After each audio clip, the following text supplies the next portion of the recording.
story time about my touchy English teacher. And no, he did not get fired. He still works at that same school till this day. Let's get into it. This happened when I was a senior in high school, literally last year. His class was the new English class that I switched to because my other English teacher wasn't teaching me shit. So I went to the office and asked if I could switch my classes, and they said yes. But only if I was willing to drop honors English and do regular English. And I also would have to be in a freshman class. I was honestly willing to do whatever to get out the class, so I was like, sure. And now I honestly wish I didn't because of this. So it first started off with him being super nice to me, which was kind of weird because I never really talked to him before. He made me like a class leader just because I was older. And every single time I walked into his classroom, he would try to talk to me. Like, not even about school, literally about anything. I didn't think that was weird. I was guessing he talked to me so much because I was older and we could relate on more stuff. This is when things started taking a turn for the worse. During tests or quizzes, he would walk around the classroom and he would always make his way back to me just so he could rub my shoulders. Or he would run his fingers through my hair. That was the biggest red flag. Then he asked me to stay after school for extra credit, like for part 2. Part 2 of my touchy English teacher. Some things I would like to add from the last video. I never had him as a teacher before, not even freshman year. I moved to that school when I was a sophomore. They told me that he was known to be creepy and that so many girls have complained about him making them uncomfortable. But they were just rumors, so I didn't think that much of it. Till that man started rubbing my shoulders in class. And it's the fact that he rubbed my shoulders and nobody else's. I was not 18, I was still 17 years old. I just started senior year. Back to the story. So he asked me to stay after school for extra credit. He said he wanted me to help him set up a project for his students. And he doesn't know what young kids like. And apparently every freshman in his class had something to do after school, so I had to do it. But since he said he would give me extra credit, I was like,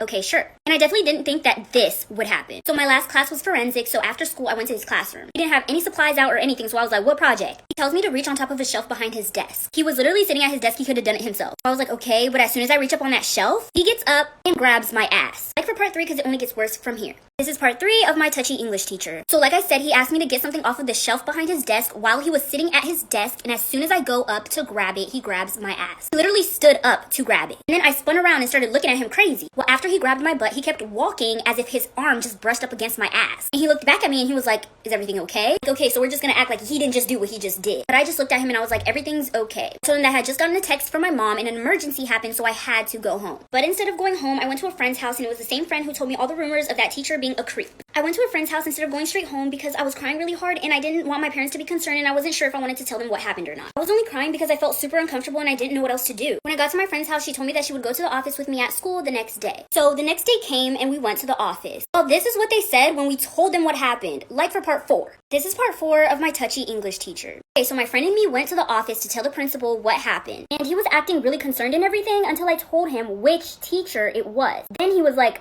oh, yeah, we get complaints about him all the time. And I was like, so are you going to do something about it? Why haven't you done something about it already? And he goes, well, a lot of students will make up things about a teacher they don't like just so they can get them in trouble. But I'm not saying you're making it up. Of course, we're going to have to look into it.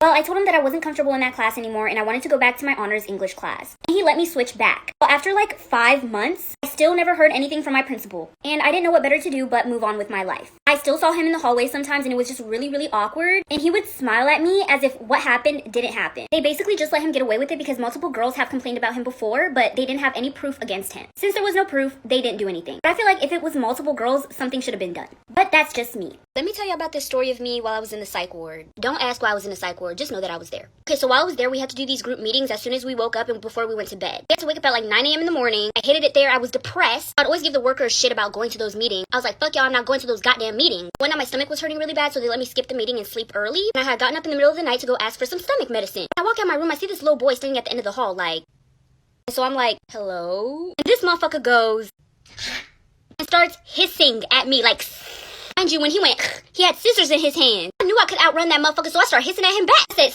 yeah, motherfucker, what's up, little mail packet? Yeah, what's really going on? Then he starts going,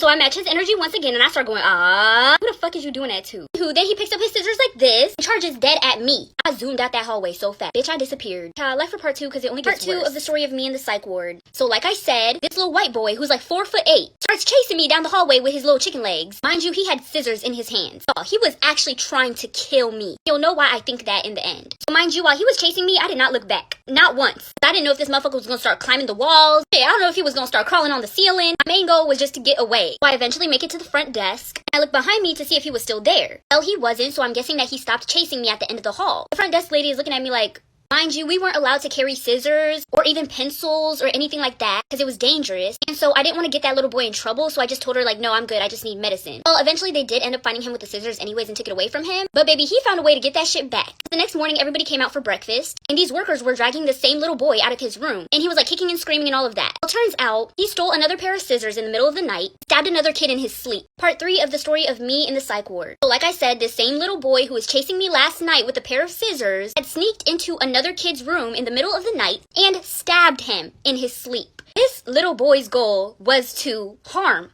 And it could have easily been me. And I was over there fucking around with that kid talking about, hissing at him because he was hissing at me. I could have died. What if I couldn't have outran him? I would have gotten stabbed. I thought that it was just some weird little boy. I did not think that he was trying to really hurt somebody. Well, rumors started going around the psych ward that the reason that he stabbed that other kid was because he had asked that other boy, I think it was a boy that he stabbed, for his Roblox username so they could play together when they get out. And that kid said no because of the HIPAA violation or whatever. So while that kid was sleeping in the middle of the night, he had gone into his room and stabbed him because he didn't give him his Roblox username.